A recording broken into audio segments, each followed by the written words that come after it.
Captain Sarah Chen stared at the peculiar pattern etched into the metal wall of the cargo bay, her breath forming small clouds in the artificially cooled air. The Meridian's Hope, humanity's first deep space diplomatic vessel, had been violated. During their stop at the neutral station Kepler-7, someone or something had boarded their ship and left this bizarre mark. "Any of your species recognize this symbol?" Sarah asked the assembled alien delegation. The Zathari ambassador, a tall crystalline being named Kethrol, examined the marking with his multifaceted optical sensors. The squat, mushroom-like mycelium, Representative Spordock, extended sensory tendrils toward the wall but quickly recoiled. "This marking is unknown to Zathari archives," Kethrol announced, his voice resonating like wind chimes. "The geometric precision suggests intelligence, but the pattern follows no logical mathematical sequence we recognize." Spordock's cap-like head trembled. "The Mycelian Collective finds this disturbing. It radiates wrongness. We have never encountered such a pattern in our networked memory spanning 12 millennia." Dr. Elena Vasquez, the ship's xenobiologist, stepped closer to examine the symbol. It appeared to be carved with surgical precision, a series of interlocking circles, angular lines, and what looked like random scratches. To most beings in the galaxy, it would seem like abstract art, or possibly a territorial marking, but Elena's human brain began processing the image differently. "Captain," she said slowly, "I think I know what this is." The alien delegates turned their attention to the human scientist. In the 6 months since first contact, they had learned to respect humanity's unusual problem-solving abilities, though they still found human thought processes baffling. "It's not a symbol," Elena continued, pulling out her tablet and overlaying a digital grid on the image. "It's a map." She traced her finger along the carved lines. "See these intersecting circles? They're orbits. These angular lines represent hyperspace lanes. And these seemingly random scratches—" She paused, her excitement growing. "They're constellation markers, but viewed from a specific point in space." Commander Torres, Sarah's first officer, leaned in. "You think someone left us coordinates?" "Not just coordinates," Elena said, her fingers flying across her tablet as she ran calculations. "This is showing us the location of something hidden in the Void Nebula. Specifically, a rogue planet that shouldn't exist according to our current stellar cartography." Kethrol's crystalline form shimmered with confusion. "Why would an intruder provide you with navigational data? This makes no logical sense." Sarah studied the marking again, and suddenly she understood. "It's not giving us coordinates. It's taunting us. This assassin knows something we don't, and they're confident enough to leave us a clue because they think we can't stop whatever they're planning." "But why leave a clue humans could decode?" Spordock asked. "Your species has only been spacefaring for a few decades." Dr. Vasquez smiled grimly.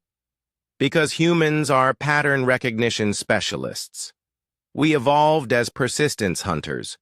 We don't give up, and we see connections others miss. This assassin studied our species and knew that if anyone could decode this message, it would be humans. They're counting on our curiosity," Sarah realized. "They want us to follow this trail." "It's a trap," Torres warned. "Probably," Sarah agreed. "But that's exactly why we have to spring it." 3 days later, the Meridian's Hope emerged from hyperspace at the coordinates Elena had decoded. Before them hung a rogue planet, dark and cold, drifting through the void without a sun. Long-range scans revealed artificial structures on the surface, an abandoned facility of unknown origin. "Captain," reported Lieutenant Kim from the sensor station, "I'm detecting a single life form on the surface. The energy signature doesn't match any known species in our database." Sarah made her decision. "Prep the shuttle. Dr. Vasquez, Commander Torres, you're with me. If this assassin wants to play games, let's see what they're really after." The abandoned facility turned out to be a research station from a long-dead civilization. Inside, they found the assassin waiting for them, a being unlike anything in the galactic database. It was humanoid, but wrong, as if someone had tried to recreate a person from a half-remembered description. "You came," it said in perfect English, though its mouth didn't quite move correctly. "As predicted." "What are you?" Sarah demanded, her weapon trained on the creature. "I am what your species will become," it replied.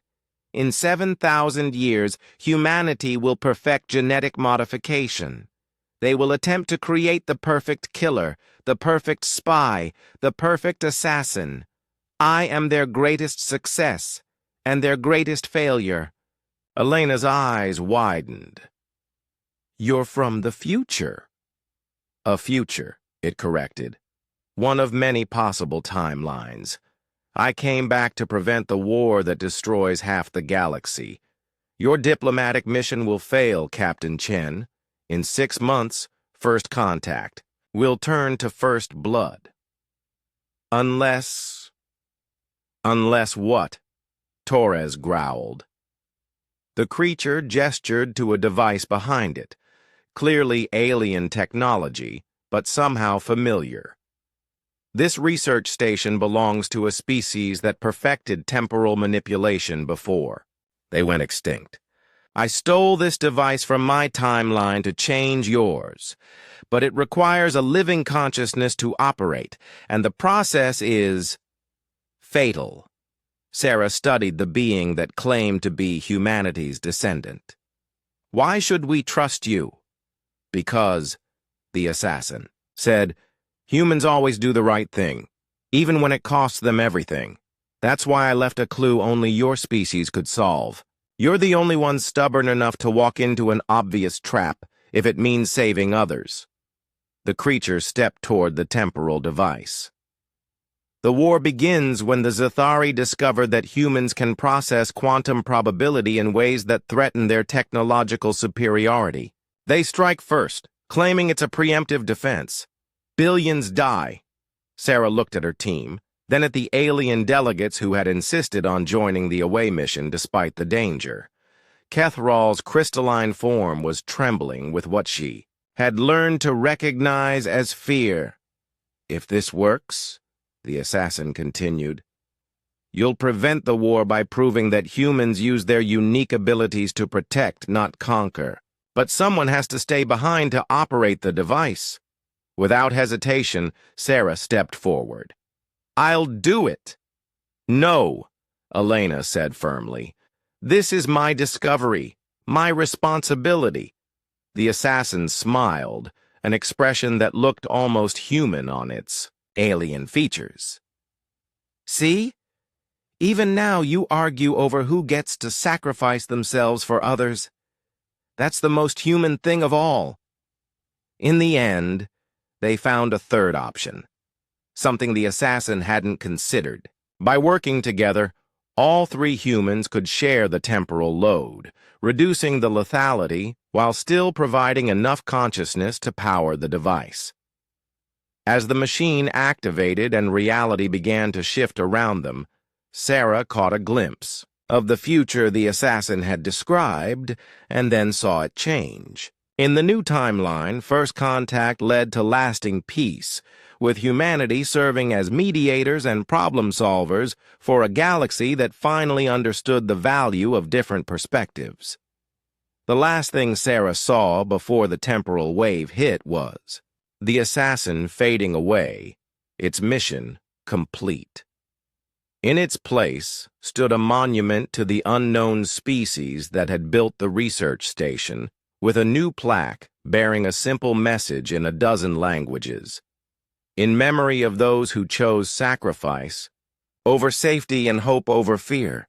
When the Meridians' hope returned to known space, they carried with them not just successful diplomatic accords, but proof that humanity's greatest strength wasn't their technology or their military might. It was their willingness to decode impossible puzzles and walk into obvious traps if it meant protecting others. The assassin's calling card had indeed been meant only for humans to decode, but it hadn't been a threat. It had been a test, and humanity had passed.